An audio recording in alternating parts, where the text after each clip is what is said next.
श्री स्वामी समर्थ. तर बघा आज का नाही होता सोमवार, आपल्या गावचा बाजार होता.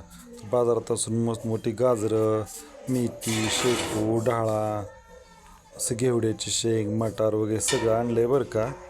तर आता बघा कशासाठी आणलंय ह्या सगळ्या भाज्यांचं का नाही उद्या महत्त्व असतं आणि ते कशासाठी आपण बघू.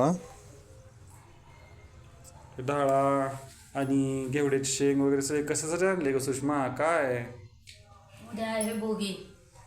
ही भोगीची भाजी आणली. ही राजगिरा ह्याचा भात करायचा असतो. राळ्याचा तांदूळ आहे. उद्या भात करायचा आहे नैवेद्याला.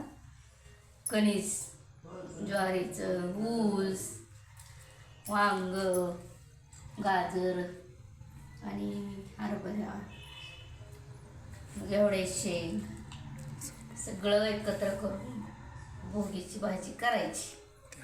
उद्या करायची. उद्या सांगते रेसिपी. तुमच्याकडे कशी असती भाजी करायची ती पण सांगा आम्हाला कमेंट करून.